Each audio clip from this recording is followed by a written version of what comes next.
who narrated stories of torture, murder, enforced disappearances, rape, sexual violence, and other forms of cruel and degrading treatment.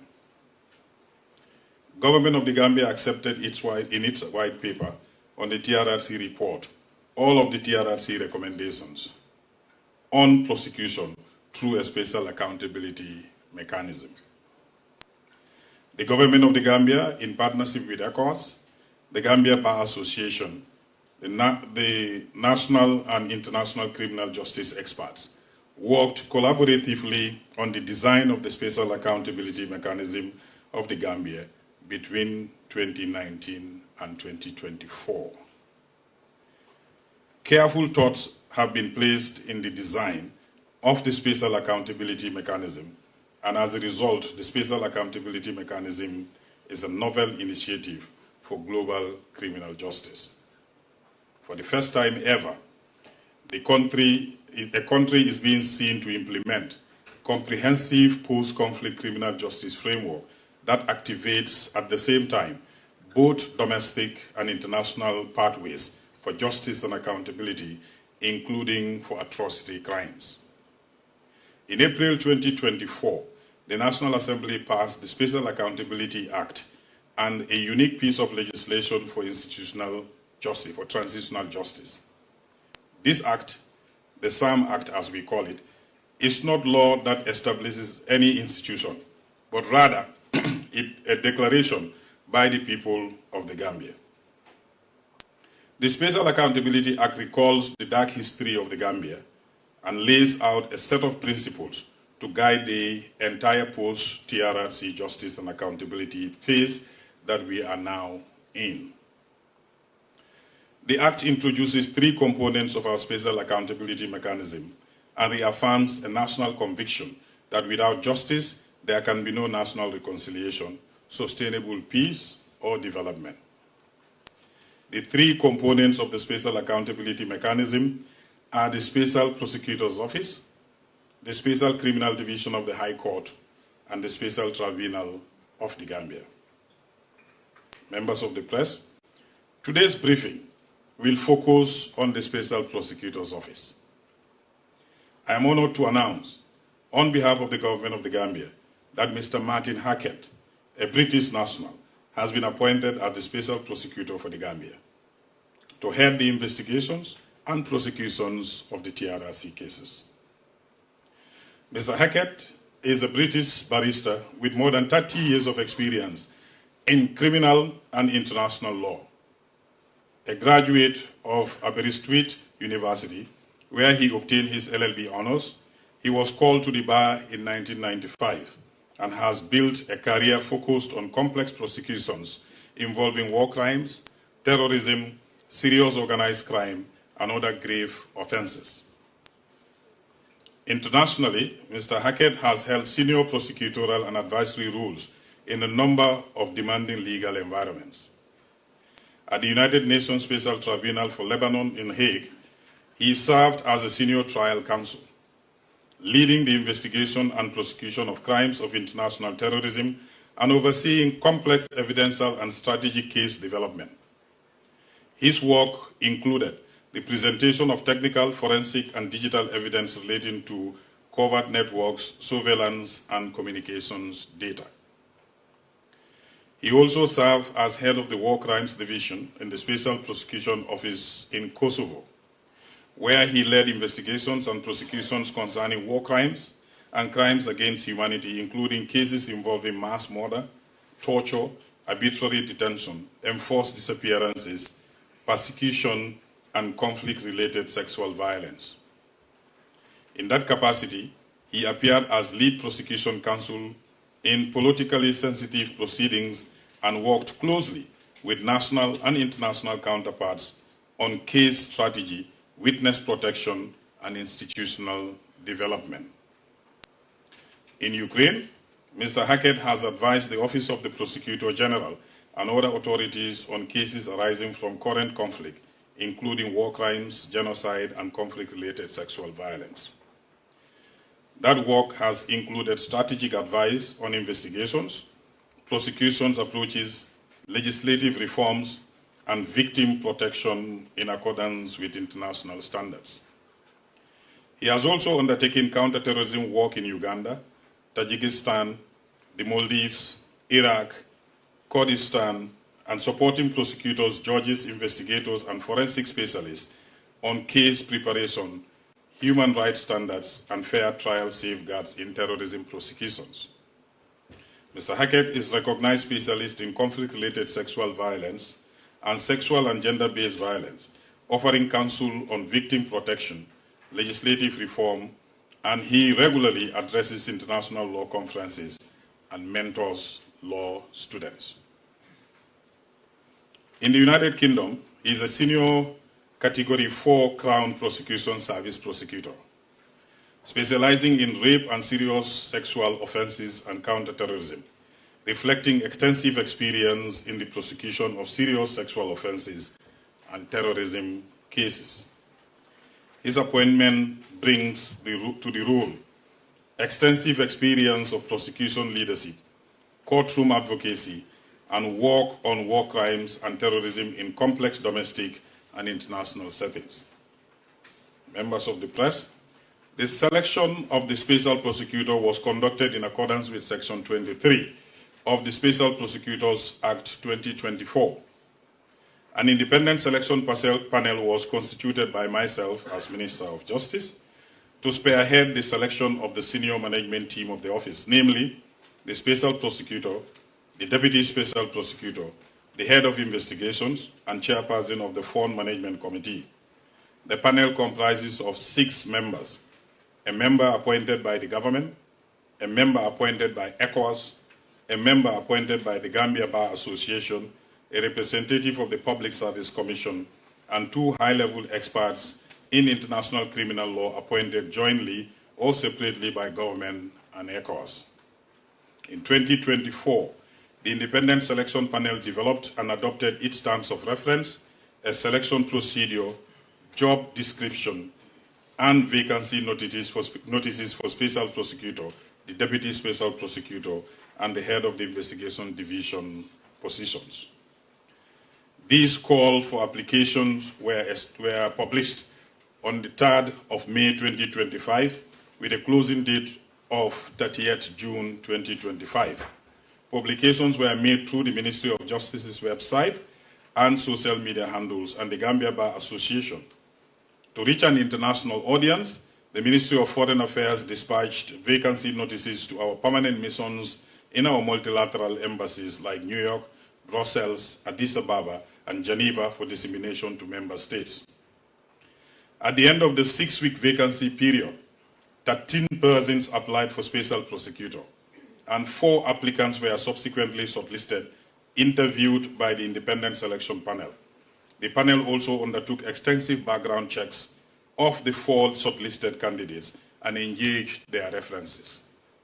In December 2025, the independent selection panel submitted its recommendation on appointment of Special Prosecutor to the government, and the Ministry of Justice has since then drafted terms and conditions of service for the Special Prosecutor and facilitated the appointment of Mr. Martin Hackett by His Excellency President Adama Barrow in line with Section 5 of the Act.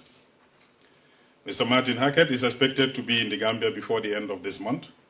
He is appointed for a term of 4 years, commencing April 2026, and this may be renewed for an additional period as agreed by the parties and in accordance with the provisions of the Special Prosecutors Act 2024.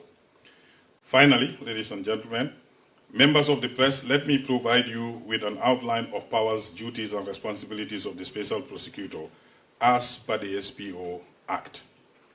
The Special Prosecutor shall act as autonomous and shall not be subject to the direction or control of any other person or authority in the exercise of his or her powers or carrying out his or her functions except to the extent provided in the SPO Act of 2024. The Special Prosecutor shall have the power to determine which cases to prosecute before the Special Tribunal and which ones before the Special Criminal Division of the High Court, and shall conduct investigations and prosecutions in accordance with Section 16 and 17 of the SPO Act 2024. The Special Prosecutor shall, In addition to all powers conferred on him under the Special Prosecutor's Office Act of 2024, perform the following functions: investigate cases of serious human rights violations, including international and domestic crimes that have occurred between July 1994 and January 2017, using any method or technique permitted by applicable law. 2, to initiate and conduct prosecutions for offenses which were recommended by the TRRC and accepted by the government for prosecution, and which come to the attention of the Special Prosecutor during his investigations of the TRRC findings. 3, provide regular updates and reports to the public and relevant authorities on investigations, insofar as possible, and prosecutions initiated and other activities. Establish effective and appropriate programs for the protection and support of victims and witnesses, for protecting the integrity of the evidence and its internal procedures. Develop guidelines for the sensitive handling of witness testimony and other evidence involving vulnerable persons in order to minimize the risk of their further traumatization. Developed rules, criteria, guidelines for performance of any functions or exercise of any power conferred by the SPO Act 2024. Review, organize, and reorganize as appropriate the functioning of the SPO to optimize its operations with a view to completing its mandate timeously and with efficacy.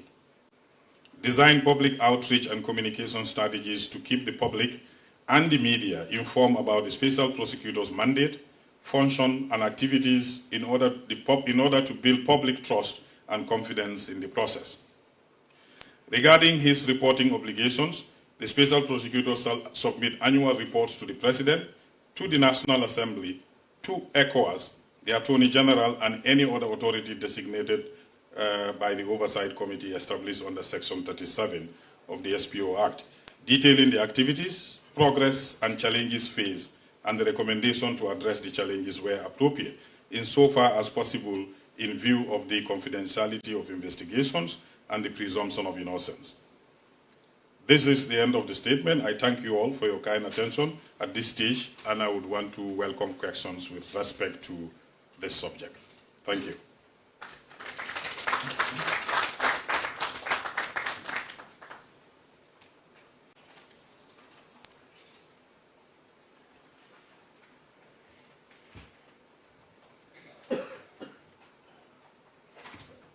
Do we have any questions? Ladies and gentlemen, in that case, please put up your hand. We'll bring a mic to you. If you could please introduce yourself, name and media house, and then ask your question. We'll take 3 questions, allow the Honorable Minister to respond, and then take 3 more. We'll start with you, sir, and then you second.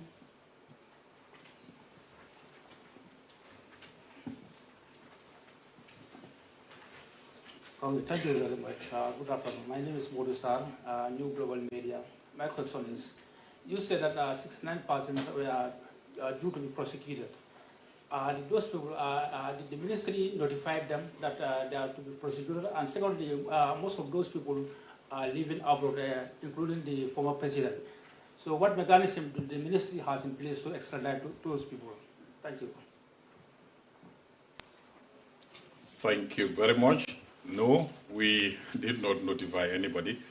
The notice is out there.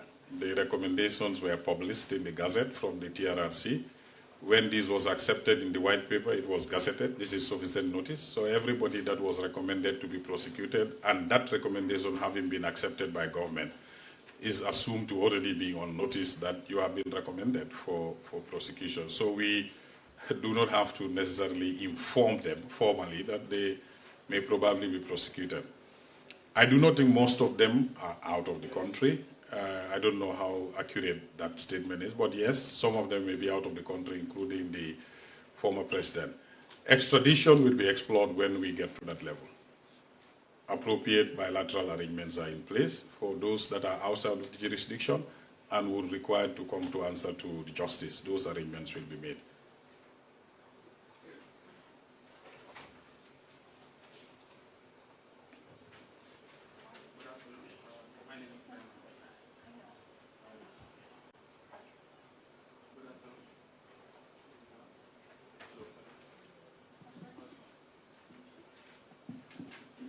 Good afternoon. My name is Brahma Jallo. I work for GRPS. Is there any time frame set out for the prosecution? In other words, how long will it take to complete the prosecution entirely so that the victims can anticipate justice at the end of the day? Because you said the prosecutor will be submitting annual reports to government with regards to updates.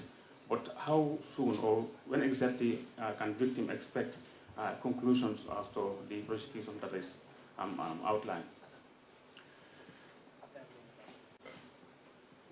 I'm happy, like I invited you to announce that the prosecutor has been appointed and as effective April. When the prosecutor arrives in Banjul and assumes his duties, I believe he will be holding regular press briefings.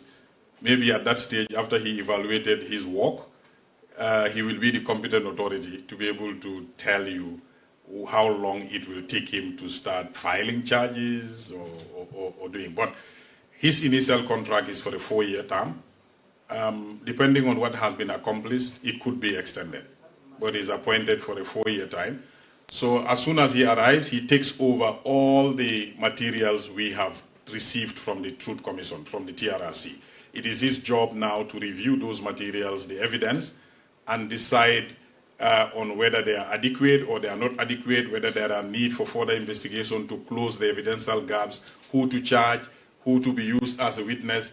These are entirely prosecutorial decisions that we entrust to him. So he will be the competent authority to decide that. And unless he gets to work, it's really difficult to attach timeline to his work. So as a professional, when he comes and when he faces the media, he should be able to answer a lot of your curious questions at that stage.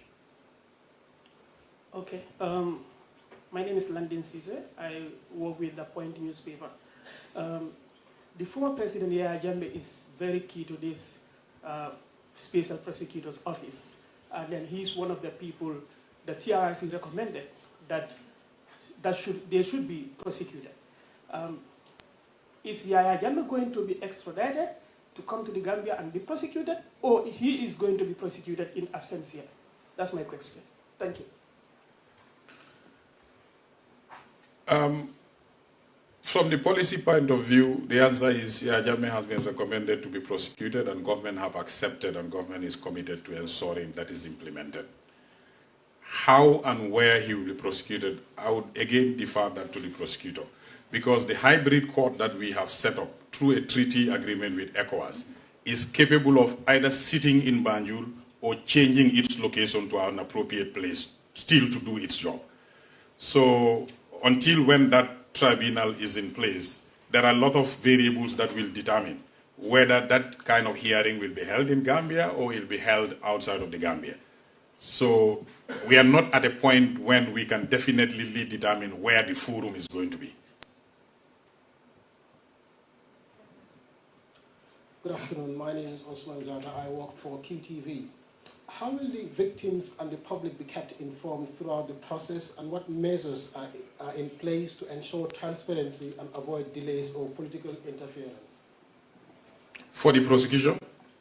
Okay, if you were following my statement, the prosecutor now is under obligation to put in place a communication strategy so that he regularly interfaces with the press and the public. And then he will be submitting annual reports to the National Assembly and to the President. So the process is going to be very transparent. Thank you. My name is Tabora Bojan, Standard Newspaper. You've said 13 people applied for this. Yes. And 4 were sublisted. So I would like to ask, out of the 13 people who applied, how many of them are Gambians? And also, of the 4 that you shortlisted, how many of those 4 are Gambians? And is Mr. Martin the most qualified amongst all of those 4 people, if there are any Gambians, knowing that he only holds LLB? Thank you very much. I really did not influence the recruitment. If you hear me, I established an independent, eminent members of the panel. Some of the members of the panel one of them is Fatou Bensouda, former Gambian ICC prosecutor. For those that you may be familiar with, Surahata Jammeh, the doyen of the Gambian bar until recently when he retired from active private practice. and some other experts, international experts appointed jointly with ECOWAS. So it's a very strong, highly professional, skilled individuals whose assignment only is to recruit based on merit, not nationality. Of course, we would have loved to have a Gambian. To answer you straight, I know there was only one Gambian applicant among the 13. I don't know how far he made it to be honest. I don't know whether he made it to the short list of 4 or did not. But I know my briefing includes that there was only one Gambian applicant. But Martin, out of the 13, emerged the second best. The first best did not take the offer because of some family commitment. So it drops to the second. And if you are familiar with recruitment procedures, that's perfectly normal. So the one that emerged first is not also Gambian. We offered, but he wasn't available to take up the assignment due to some other issues that came up after the recruitment process. So Martin was gracious to accept the offer to come and take up the assignment.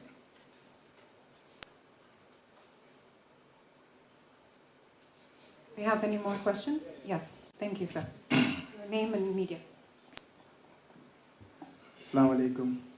maa ngi tudd Modou Lamine Diouf maa ngi liggéeyal Hilltop FM radio soo suma laaj bi dinaa ko bëgg a laaj ci olof pour ñi nga xamante ne jànguñ te doomi réew mi lañ te ñu ngi dégloo honorable minister wax nga ci lu jëm ci fal bi nga xamante ne am na kuñ fal mooy special prosecutor bi pour lu aju ci tooñ yi fi amoon si jamono nguuri Jammeh pour ñuy déglu te dégguñ àngale bëggoon naa rek nga tënkal ñu process yi palin gi waaye tamit li nga xamante ne moom la ko réew mi sas jërëjëf.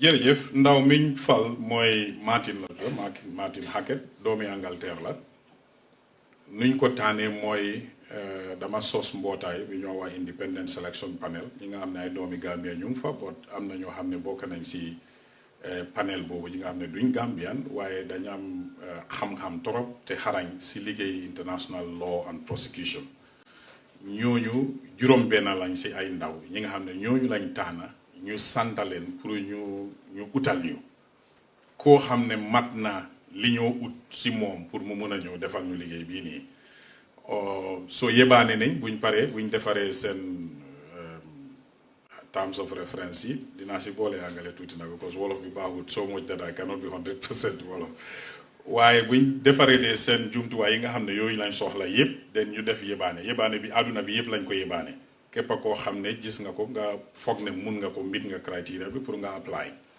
so def nañ process bu yooyu yëpp ñu def seen interview yi ñu def lu ñu war a def yëpp yàlla def kiñ njëkkoon a taana moom demoon na ba ñu commencé di waxtaan ak moom contrat am bi waaye mu am lu xew li nga xam ne kenn seen tuuti ko woon soo mbiri njobootam la soo mënut a travel pour mu ñëw def liggéey bi so ñu dem si kick toppa moo nekk Martin mi ma leen wax nii moom doomu Angleterre la yàlla def moom nangu na waxtaan nañoo moom d'accord nañ sign nañ contrat yi yëpp dooree ko weer bii so ñu ngi koo séntu balaa weer bi di dee Martin dina agsi si réew mi Martin mooy yore mbiri prosecution di gëstu TRRC mi fi amoon bu TRRC jeexoon juróom benn fukki nit ak juróom ñeneen lañ TRRC recommendé ñooñu lañu war a ñooñu lañ tuumal ne dañ def ay tafaar te dañ leen war a aate si kanam yi aatekaay buñ defee yooyu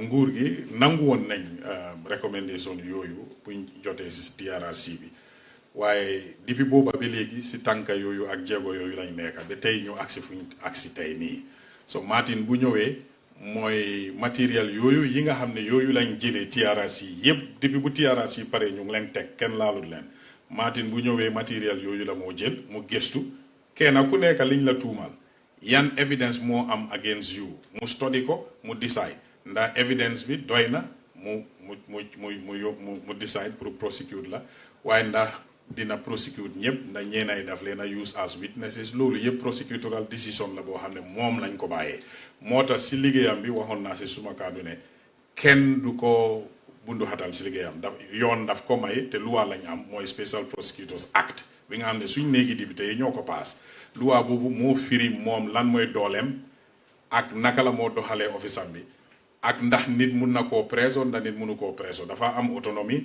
décision am yépp décision am la moo nekk kenn mënu koo wax lan ngay def lan nga du def so pour gis rek askan bi ñu am confidence ci process bi so moo tax dañ ko appoint ñu bàyyi ko mu def liggéeyam moom lu mu dogal rek ne moom noonu la bugg a doxalee rek dafa mel noonu rek noonu la moo demee waaye pour tënk rek ndaw la mi nga xam ne appoint nañ ko nguur bi appoint nañ ko dina agsi si réew mi balaa weer mi di dee liggéeyam li mu doon mooy moom TRRC ñim recommandé noonu ne dañ leen war a aate si liggéey boobu la moo ñëw sóobu.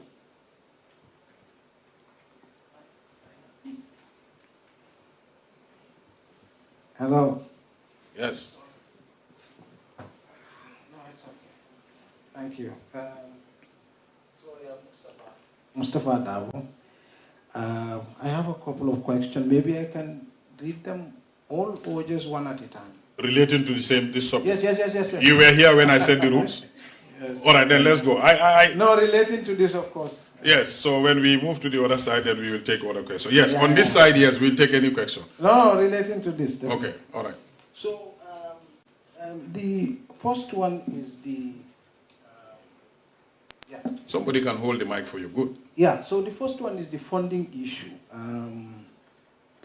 Have you mobilized any funding for the different stages? Let's say, for example, of course, there will be investigations, there will be prosecutions, there will be a lot of things.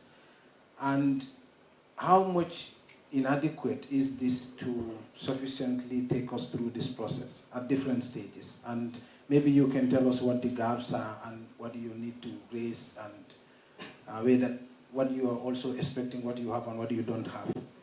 And the second issue is the issue of partners. I mean, we know, for example, there are some of the things you may need that may not necessarily be money. So, for example, you may need a forensic expert, and US may not give you money, but they may give you a forensic expert. Ghana may not give you money, but they may give you a judge or a lawyer, something like we do have technical assistance in a various judicial sector. Do you have any kind of arrangements of this nature and at different levels, and such as, and maybe even also in the form of institutional support, because we know, for example, in forensics, we only have one forensic person at the police. Maybe you answer these two questions. Funding, we are very much aware of the funding challenges and we're working. We know what we need at this stage, not definitively, but we have an approximate budget. We have a budget of about $2.5 million US to maintain the Office of the Special Prosecutor annually. Government has committed some funds, not enough, but you will be pleased to learn that in this very hall this morning at 10 a.m., I have a meeting with all the ambassadors that are accredited to this country, our development partners. We have had a meeting and they are fully briefed, and we are looking at getting the supports. I'm traveling to the UN headquarters in New York next week for a meeting with the Peace Building Fund, who are also very supportive. Currently, they've allocated some resources and they're committed to allocating some a little bit more, which could serve as a catalyst funding to raise other funds. But in you have UNDP seated among us here, who are our key partner in this as well. UNDP, with support in collaboration with EU, are building the office for the Special Prosecutor. So that process is underway, which is technical in nature. They're not giving us the money, but they are going to build the head office. So we are in close contact with our partners, and the issue of forensic that you discussed was very prominent in my briefing with them this morning. I have indicated very clearly that as a country we want to build a forensic capability out of this process. So in as much as we can, some countries can assist in training our experts in, for example, operating in a forensic lab. We need the lab itself in the Gambia, because if we train our people in forensic knowledge, if we don't have the forensic institutional capacity, we will still have to send our forensics to abroad for testing. And then I think all our traditional partners were in the room, so I don't need to mention names, and they've taken note of this, and there is work on the way in this direction. I mean, if we have to send our samples, for example, you are aware, exhumations have happened since the time of TRRC. Human remains are still in the hospital. We still could not tell whose remain is who because we do not have a domestic forensic capacity to do that identification. And we have so many suspected burial sites that we are going to exhume. And if those exhumations happen also, we need a forensic capability to be able to do the identification. But beyond the TRRC, even for the normal regular criminal justice system, we need forensic capabilities. We had in the past year a simple murder case where we have to send the blood samples all the way to Ghana to have it examined and be sent back. And then if you want to present that evidence in court, that laboratory technician in Ghana who performed the test will have to come here, you put him in a hotel, take him to court, it's all cost.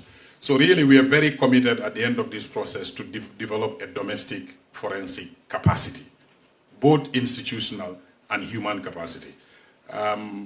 We hope we will get there. That could be some of the legacies of this process. So our invitation for partnership and support is both financial, technical, and institutional.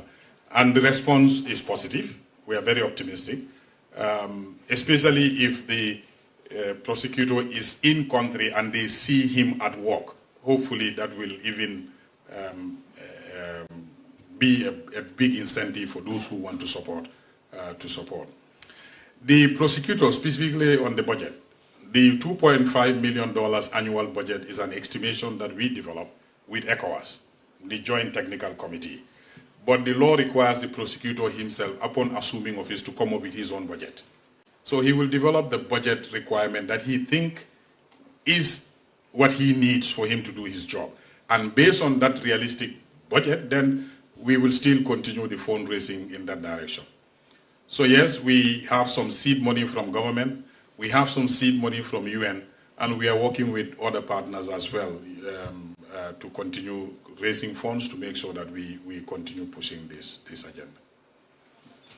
Yeah, so the other issue relates to the issue of the junglers. You know, prior to the testimony of some of the junglers, probably all of them, the TRC initially said some of them were released because they had a cooperation with the government. They had cooperated with the TRC, of course, and the Ministry of Justice also at the time said they had cooperated with them. I mean, some of us had reports that they may have had some kind of an immunity arrangement or so.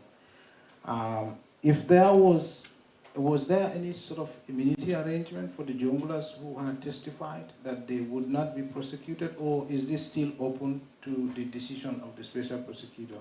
That's the ones who reportedly cooperated with the TRRC.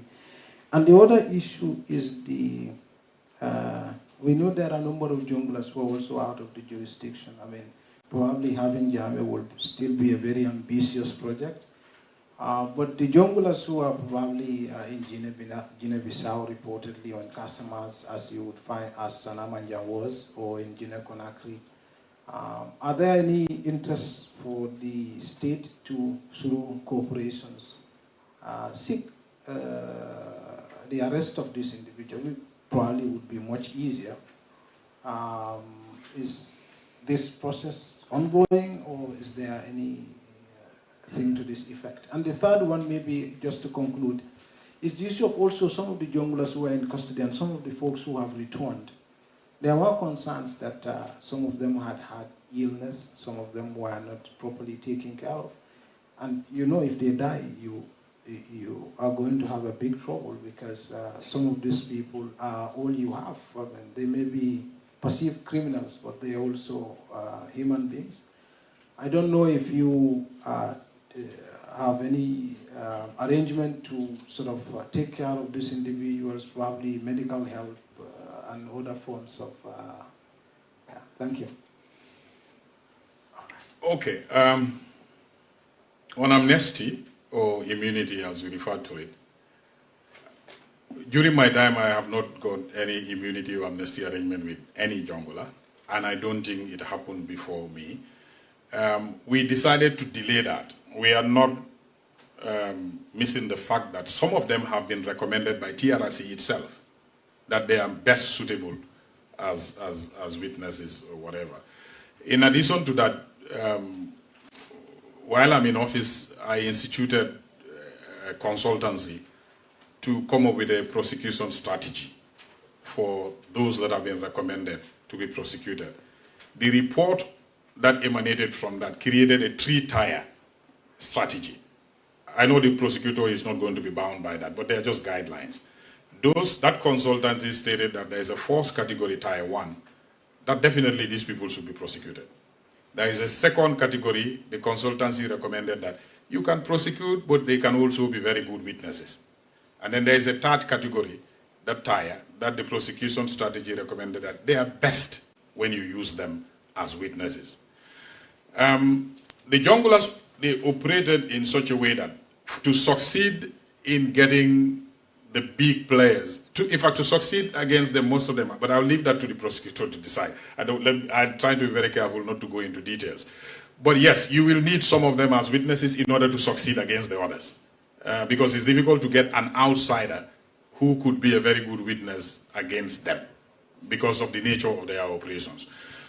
But we were leaving that to a prosecutorial discretion because of the issue of perception. We have faced those challenges where we wanted to do certain things. You would inevitably have to use them, but they would always ask you, if I have to cooperate now, what do I get in return? And I really said to myself, no, it's just too early for me to start any amnesty arrangement with anybody. But now that the prosecutor is in office, the prosecutor will now have to decide. That will be entirely to him to decide who to prosecute, who to use as a witness, and whatever kind of plea bargain he wants to enter into. Strictly, we will entrust that, and we believe he will do an objective job of it. Yes, quite a number of them, I don't know directly, but we do get briefed and are here. I think we've even lost 1 or 2 potential witnesses or so. Witness protection is one of the key mandates of this prosecutor. And that amount of money that I said we estimated to run his office per annum includes funding for witness protection. So we looked at his global mandate. So as soon as he assumes office this month, probably the first thing he will do, he will have to look around. Who are the people? What state are they? If I have to succeed in my prosecutions, who are the ones that I need? What is the condition of their health? Do they need immediate assistance? So those decisions will be taken by him. We didn't have, we couldn't do that at our time because of the complexity. We were very much focused on creating the institutional arrangements.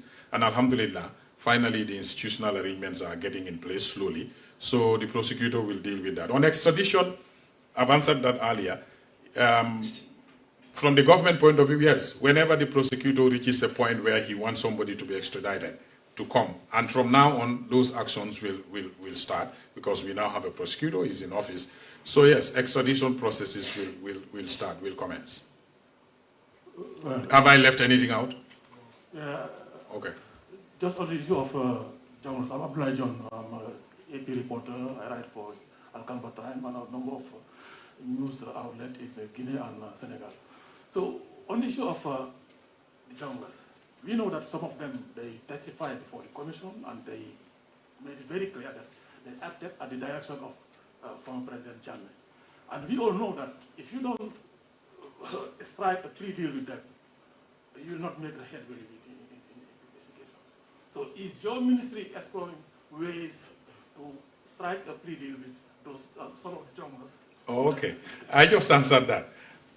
I had the opportunity to have done it, but I did not do it because it was a little bit premature. That responsibility is now entrusted to the prosecutor. As he decides who to prosecute, he will simultaneously decide who does he need as a witness. And if he thinks in order for him to succeed against the ones he wants to prosecute, he will need some of the junglers to be witnesses, he will take that independent decision without my influence or without government influence. So that's up to now the prosecutor to decide. Yeah. Thank you very much, Honorable. I have no question. I just would want to say thank you for the press briefing on behalf of the Alliance for Victim-Led Organization, as well the victims of rights violations. I think this has been a long wait. We've been waiting for this process to happen, and oftentimes you hear people say, oh, nothing would happen with the Special Prosecutor Office, but finally we're here today to witness this important event to discuss basically the setup of this special prosecutor. So I'd just like to say thank you, and we're looking forward to working with this prosecutor to ensure justice and accountability for victims of rights violations. Thank you. Thank you. Thank you very much. He will temporarily be housed at the Ministry of Justice until his permanent office is completed.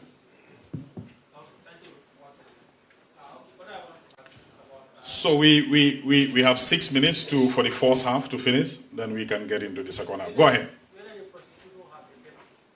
Whether? As a deputy, because in case avoidable happens, maybe like that or because we don't want it to be disrupted.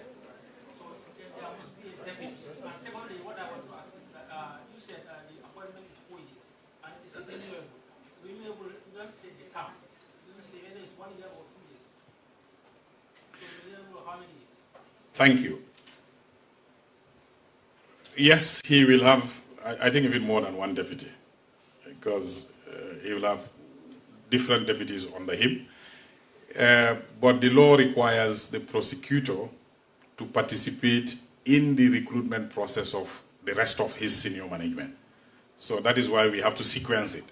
So now that we have appointed him, now he will work with this independent panel to do the remaining recruitments. Those positions were also advertised and applications have been received, but they didn't proceed to interviewing and other parts of the recruitment because the law requires this prosecutor himself to play a role in the recruitment of his deputy, probably his director of investigation or admin or whatever, some of his senior management team. He has a role to play in that process. So therefore, we are waiting for him to assume office. Now that he assumed office, then he will work, the work will continue for his deputies. But yes, to answer you straight on, he is really going to have a deputy or more than one deputy. The period of renewal is deliberately not stated because you don't necessarily have to renew for another 4 years. If you have to, you will. It depends on what is left of the task.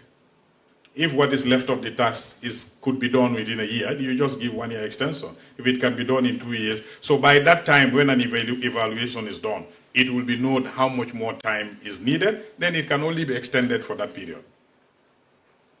So that is why it is clear it could be extended, but the period is left open for negotiation. Sorry, just just final clarification on some of these points. So, I mean, I've been following the Senamanjan trial for a while, and there seems to have been a sort of a hesitation at the beginning by the state to sort of try him. I don't know whether it's a hesitation or that's just me seeing it that way. It seems to have been the case that you probably are waiting for the special prosecutor to make that decision. Would there be a discontinuation of that trial? That's one issue, or whether or not it will just continue, because we've seen more witnesses now coming on board. And the second issue is that we know, I mean, some of these places where large crimes happened, like Sierra Leone and other places, they've resorted to lawyers from outside, international lawyers, some of them highly paid. And in the end, they do have what they call justice, but huge money was spent. Victims were still left crying. And the societies also were ripped apart. I mean, some of us who followed the TRRC, excuse my long background sometimes, but you see Jambur when there was testimony, for example. After the testimony, the society was almost ripped apart. So judicial justice also has its own implications on coexistence. Would there be probably a suggestion of an innovative way of sort of ensuring justice on some levels where it may not necessarily be judicial justice, some levels of crime? And the third one is the issue of the recommendations, implementing recommendations of TRRC. There are some lower level crimes that may not necessarily have been recommended by TRRC for either banning or prosecution. But these are still individuals who have participated in the prosecution or in the torture of their subordinates or people who are currently working with them. I'll give you an example. In the Sanamanjan trial, for You see, I don't have a notebook, so if you say so much, maybe... Yeah, no, this is the final one. Okay. So I'm just giving you an example. So for example, if you see the Sanamanjan trial, for example, Tamsil Jasi testified, probably if you are following, you would know. Now, Tamsil was tortured by the Jungulas before a panel. And on that panel serves, for example, someone like Demba Sow. Demba Sow is the deputy IGP. Tamsil is the advisor of the IGP. You see that kind of complicated situation, So there are instances like this in government at various layers. Are there policy directives, policy suggestions that seeks to deal with issues like this? Yes. Where did you start from? Was it the Sanamanjan trial? Yes. I do not want to say much about that because it's sub judice. And I cannot disclose my prosecution strategy in that one, whether I will discontinue it or whether I will continue or whether there are more charges that the prosecutor has been left for the prosecutor to explore.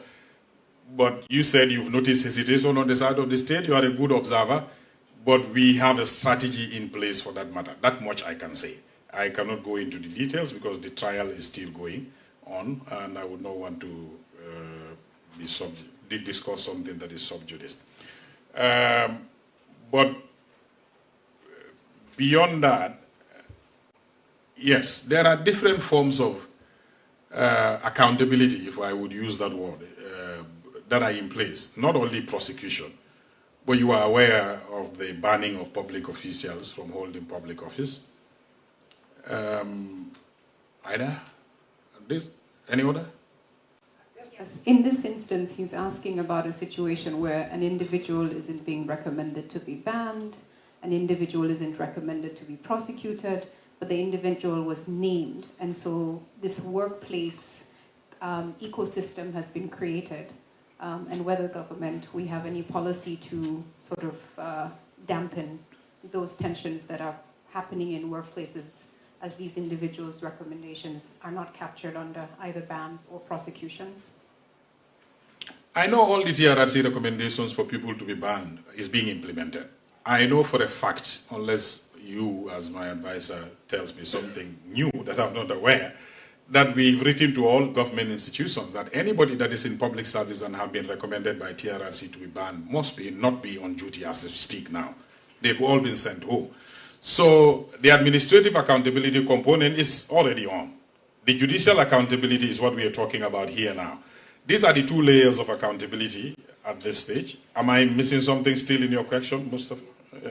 Yes, I think you're missing something. What I'm trying to say is that some of the instances TRC did recommend either ban or prosecution. Oh, yeah, okay. But they have characterized a situation of conflict where an individual, for example, is involved in a decision that harms party, right?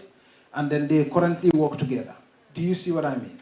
That tension is at various layers, even at the defense headquarters. Oh, okay, no, it's all right. It's okay. You don't have to give. Now I understand what you're talking about. At the moment, your question is specific. Policy. No policy in place at this moment, but this will be taken note of. At the moment, we are focused. My task that government assigned me to do is to implement recommendations specific that were accepted specifically in the white paper. So where there is no specific recommendation, but there is a need for the policy to be designed to deal with those situations, of course we will take note. But no, the policy, if needed, is not yet in place. Yeah. Open up the questions, Honorable Minister, to anything involving... No, I want to read another short statement before we go to the second half. Okay, then we'll have one final question. One more question, then we go to the second half of the press conference. Prioritize the victim organizations.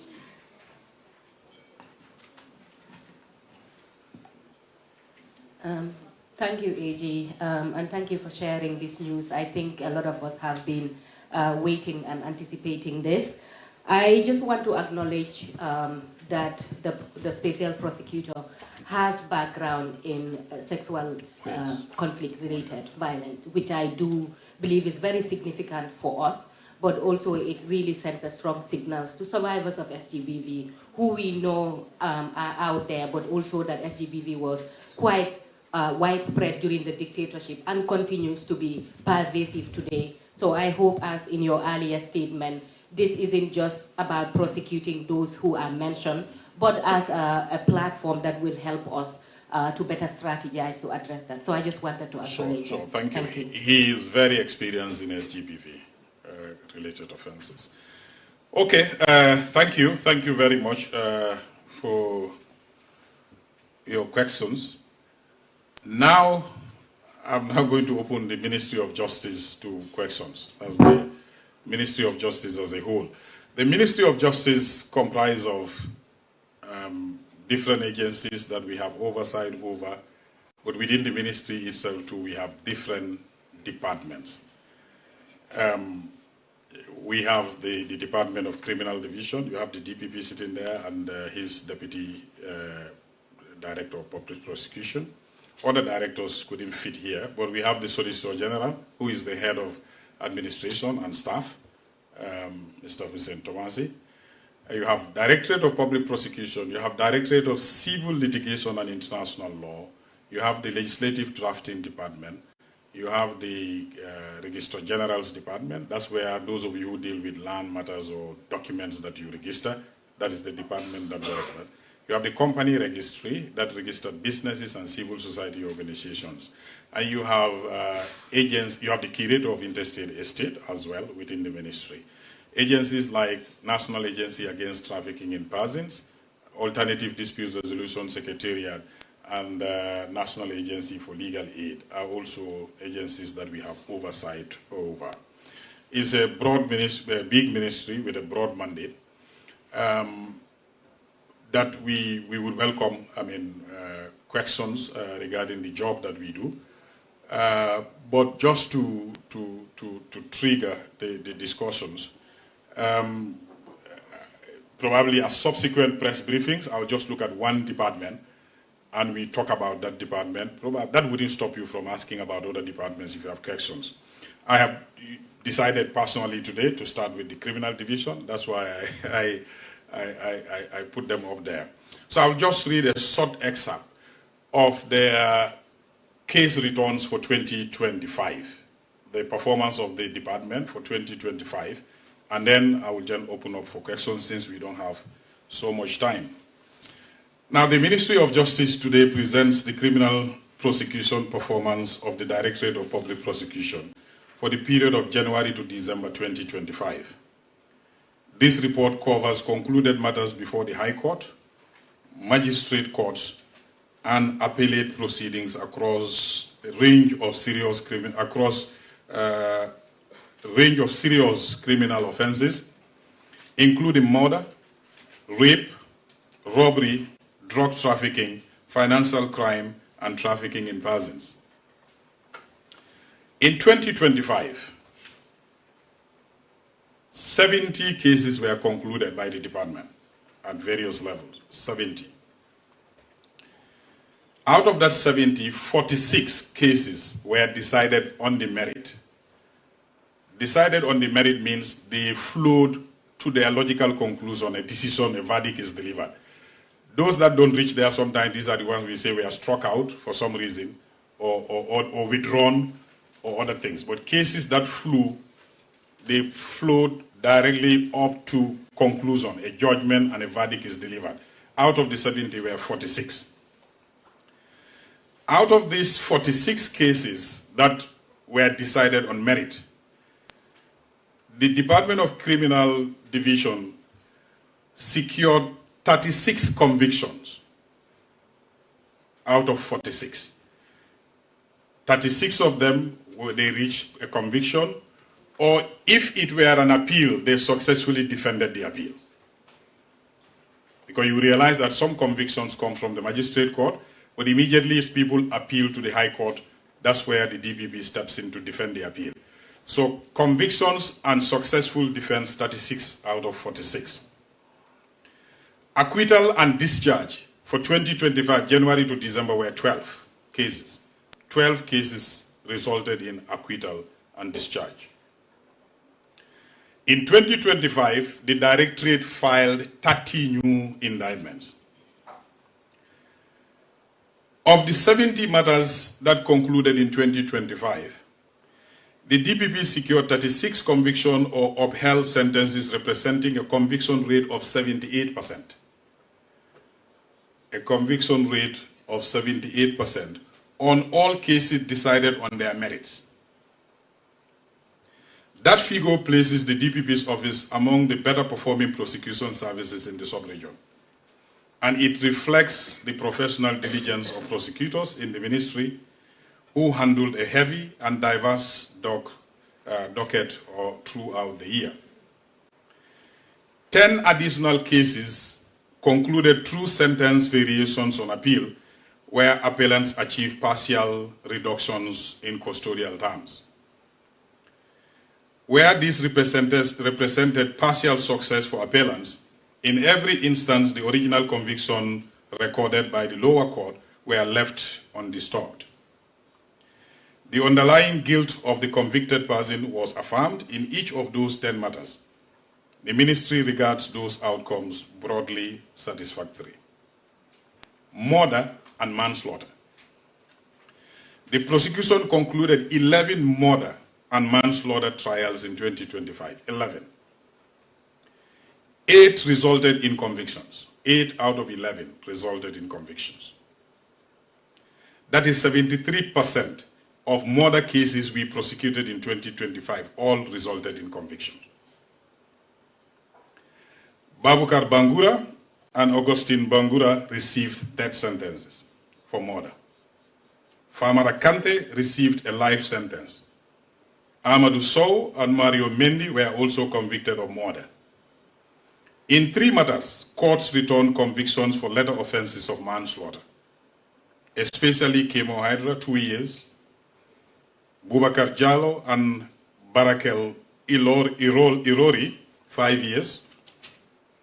3 accused persons, Bala Sise, Salifu Keta, and Saliu Ba, were acquitted. The Attorney General has filed an appeal in Saliu Ba's matter, and that appeal is currently in progress. Rape and sexual offenses. The prosecution secured 5 convictions in trial in 2025. Sentences range from time served to 20 years imprisonment. Sekuba received 20 years, Hamidu Fasiru 10 years with hard labor. 2 accused persons, Boubacar Jammeh and Babu Gay, were acquitted and discharged. The ministry notes that sexual offense prosecutions require heightened investigative support, and it will continue to work with the Gambia Police Force to strengthen evidence gathering in this category. Robbery and theft. 7 convictions were secured in robbery and theft matters. These include Kemo Job, robbery, Abdulaziz Seka, robbery, Matar Nyang and Falunjai, conspiracy and robbery. These accused persons were 3 accused persons were acquitted in this category, including Mahmoud Ba and Abdou Siso. Financial crime, fraud, and money laundering. 3 convictions were secured in this category. Sayo Kor and co-accused received 10 years imprisonment, with an option of fine for fraudulent false accounting, money laundering, conspiracy, and stealing. Mam John Richards received 3 years for stealing by director. Wilfred Saye and Jonathan Papa Flomo were convicted on all counts of conspiracy, obtaining goods by false pretense, and purchasing forged notes. Omar Fofana was separately convicted for aggravated drug trafficking and money laundering. Drug trafficking. 2 convictions were secured in drug trafficking. Omar Fofana aggravated drug trafficking with money laundering, was convicted and fined a fine option of $20 million. Hassan Baji was convicted for possession of cannabis for the purpose of trafficking and ordered to pay a fine. One accused person, Lamin Jaite, was acquitted of acting as an intermediary for drug trafficking. Trafficking in persons. The state secured a conviction of Hannah Magbojo Isaiah on 3 of 4 counts, including conspiracy to commit felony, trafficking in person, and importation of persons. The conviction represents an important milestone in Gambia's ongoing commitment to prosecuting human trafficking offenses. Appeals. The DPP successfully defended the state's position in 10 concluded appeal matters in 2025. Appeals dismissed in state's favor include Usman Mane, Sekou Wage, Sheikh Amadou Bah, Bruno Korea, Usman Bah, Yahya Gassama, Njaga Dabo, and Bakary Sarr. In matters where courts partially varied sentences, original convictions were affirmed in every instance. One appeal, Alpha Cisse, succeeded in full, resulting in an order to pay a fine. The ministry acknowledges this outcome and has reviewed the circumstances. Areas requiring institutional improvement. The ministry is transparent about the areas that may require some improvement. Struck out matters. 5 cases were struck out due to lack of diligent prosecution in the past 1 year. These were all appeal matters involving Lamin Kasama, Kalilu Kante, Suleiman Jallo, Aliu Jeng, and Pab Gay, each of whom had been validly convicted by magistrate courts. In each instance, convicted persons may retain the benefit of appeal that should have been raised. The DPP has been directed to review case management protocols for handling magistrate court appeals to prevent recurrence. Corruption prosecution. The state versus Amisar and 5 others, a corruption-related prosecution, was terminated on no case to answer submission. The state has filed an appeal against the ruling, and the matter is before the Court of Appeal. New indictments, like I said earlier. The DPP has filed 30 new indictments in 2025, covering offenses including robbery, economic crimes, attempted murder, rape, trafficking in persons, corruption, and murder. These matters are now before the courts and will form a significant portion of the 2026 caseload. The ministry is committed to ensuring that each of these prosecutions is thoroughly prepared and professionally conducted. The overall conviction rate of 78% on merits decisions reflect a prosecution service that wins the cases it takes to verdict. The 30 new indictments filed in 2025 demonstrates continued institutional resolve to prosecute various serious crimes.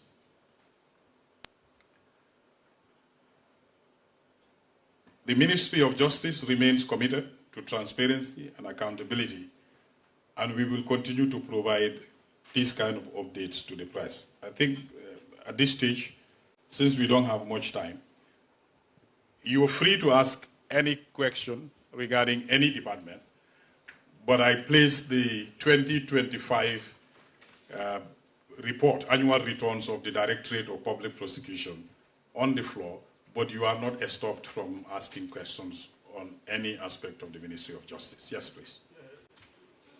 I have a question regarding the capital of Senou Boja. What will be the fate of the... Take the mic. My question...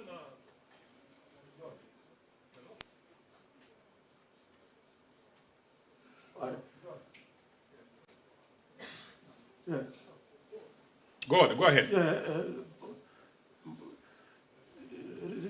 recently, Ousseynou Bodian and Ami Bodian were acquitted by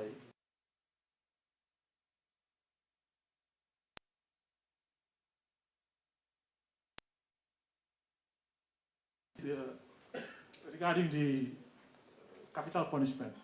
Is Gambia still observing a moratorium on death penalty? I start from where you ended. Yes, there is a moratorium for death penalty. So even if death sentence is pronounced by the courts, we are not implementing death penalty.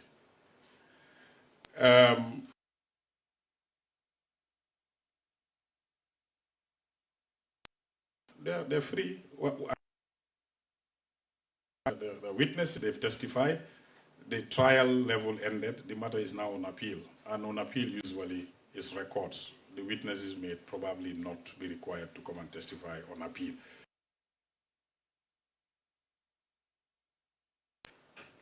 So they are free. Thank you. I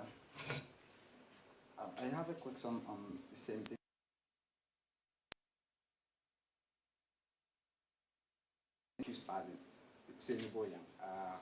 Instead of being released, he was rearrested and also detained at the Maiduguri prison. So a lot of people, including an institution, consider that to be a piece of law and lawful procedure. So as the Minister of Justice, do you think that was lawful by the police? To be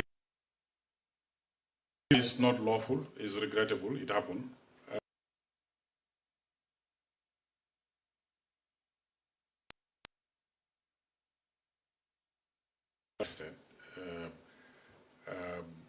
Without a further court order, which I am not aware of. So necessary interventions were done and he was released immediately the following morning. So my second question would be, you were appointed Minister of Justice and Attorney General in 2020. And then since then, the state has lost a lot of high-profile cases cases that have political implications or so. And then I can count you some cases that you've lost. You've lost the case against Abdullah Sanya, who made an interview and he was arrested.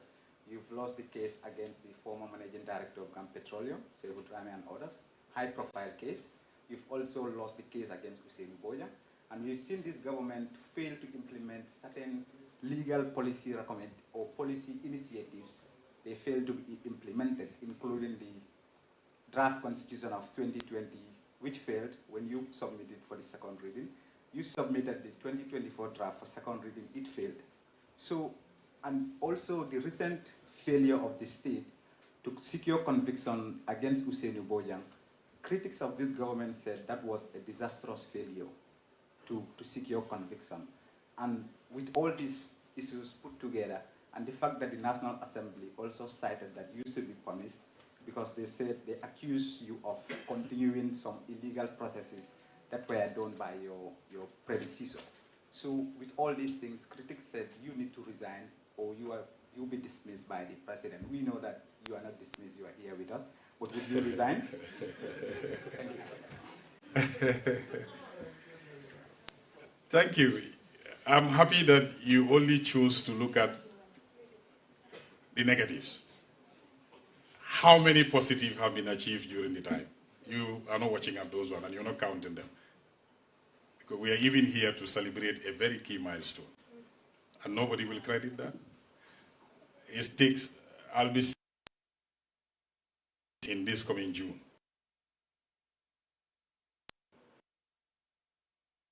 To speak for themselves. Which justice ministry do you see in the world that wins all these cases 100%? The courts are not controlled by us. That's actually what we desired for.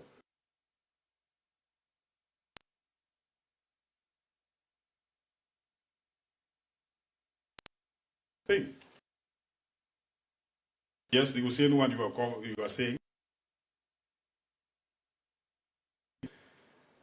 and arrive at a verdict of acquittal.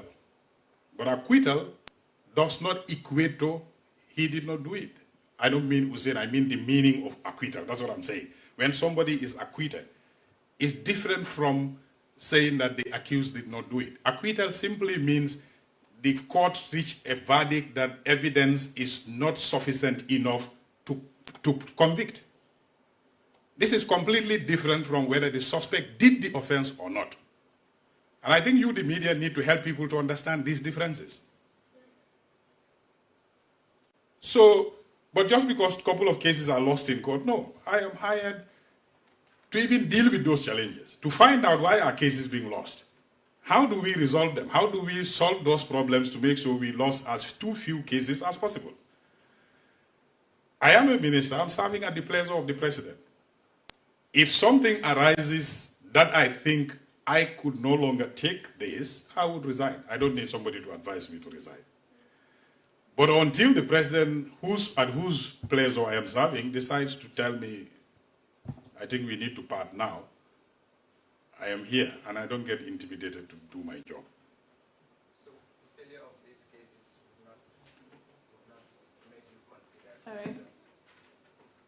I've answered your question. Let's take another question. No, it's still on the same thing. But you have had a turn. Allow somebody else to have a turn. Unless you want a turn, you can ask for your turn, another turn again, and ask a further question.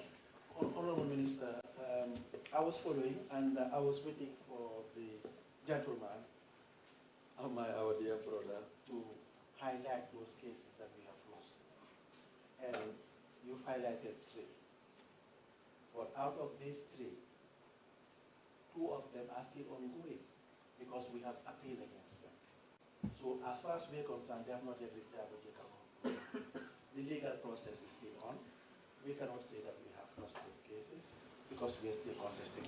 Thank you, SG. And also, I just read to you a 2025 conviction rate of 78%. You call that a bad performance? No, I'm not talking about the 2025. I'm talking about your appointment, you as Minister of Justice and Attorney General of the Republic of the Gambia, and the government being found wanting. I can cite you cases where outside the court, the government was found wanting in violating the Constitution on numerous occasions under your leadership. So, I can cite you. No, hold on. The salaries of the Chief Justice and judges was increased by the President without the approval of the National Assembly, and you came to Parliament and you admitted that. To people outside, that is a failure of hold on. failed to submit the Can we exercise some decorum? You've asked the question. You cannot determine the answer. You will have to take the answer. I don't control your question, but you don't control my answer. I think that should be the relationship. So let's take another question. Okay. Good afternoon. My name is Patience Loam. So back in 2022, I did an article on the government's preferred option to prosecute those that bear the most responsibilities. And then when I asked who are those that bear the most responsibilities, I was told that the names will be out once the special prosecutor is identified. Now that we have that out of the way, when will the public get the names of those who bear the most responsibilities under Yahya Jammeh? So I don't want to forestall the work of the prosecutor. Like I said, 69 names are recommended, and the prosecutor will study them and will inform the public those that he thinks bears the greatest responsibility and want to go after them.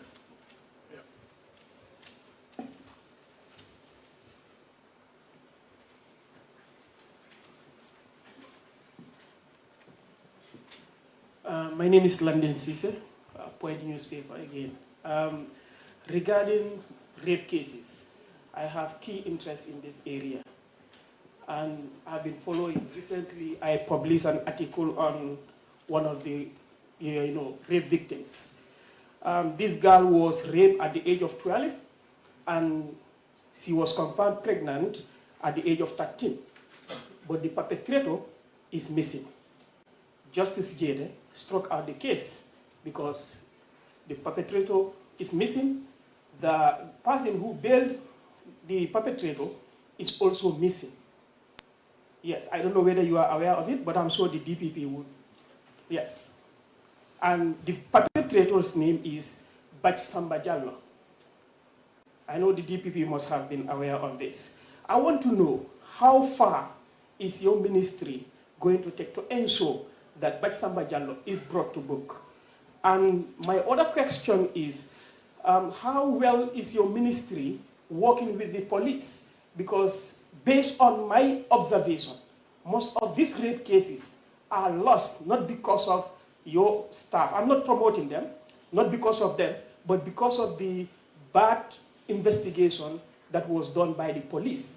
How well is your ministry working with the police to ensure that proper investigation is done to ensure that perpetrators of this heinous crime are not, escape just like Batsamba Jallow is now on the run.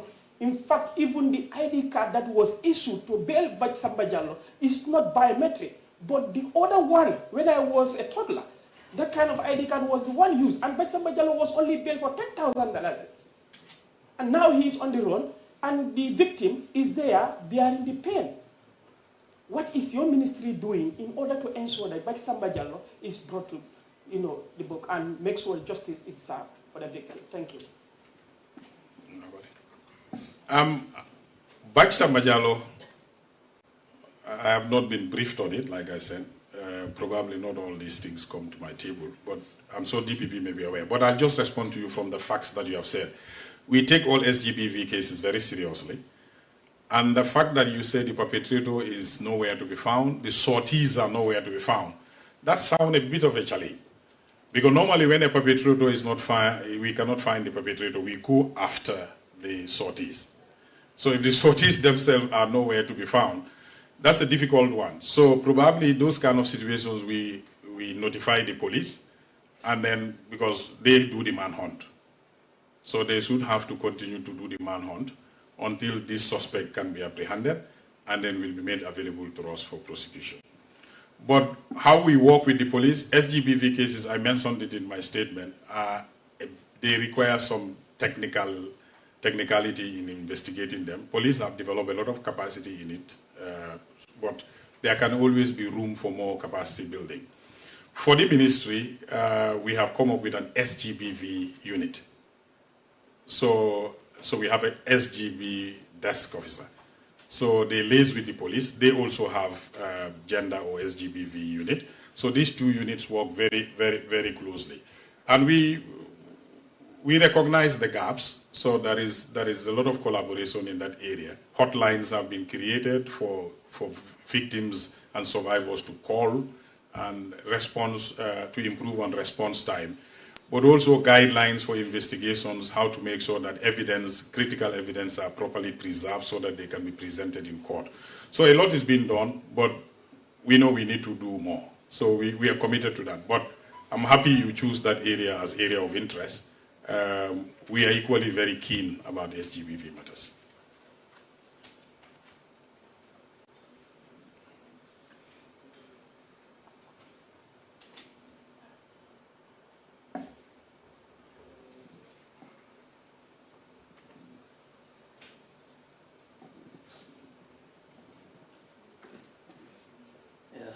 Thank you.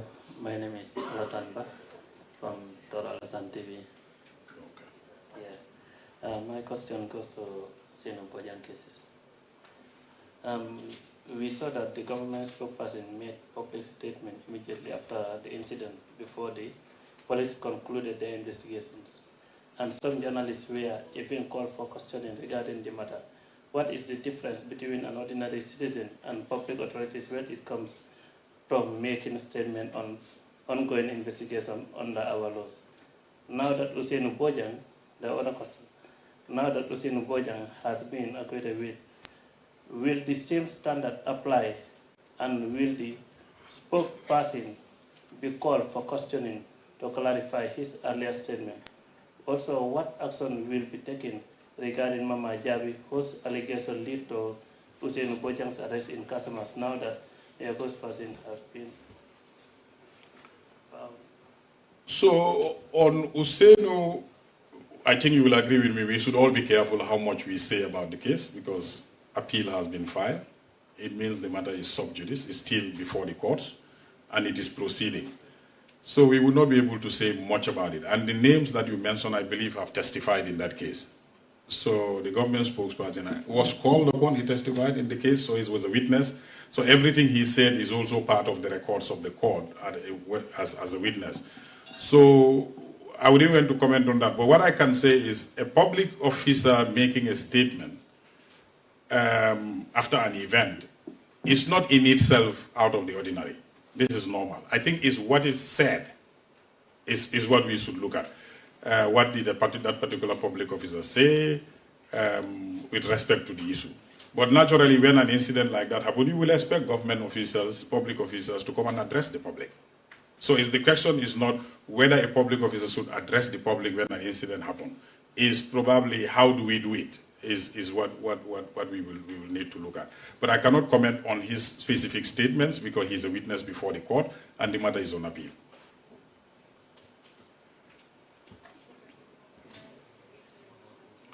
It's already 2 p.m. I think at this stage, we thank you all for gracing this press briefing, and we look forward to another meeting again. Thank you.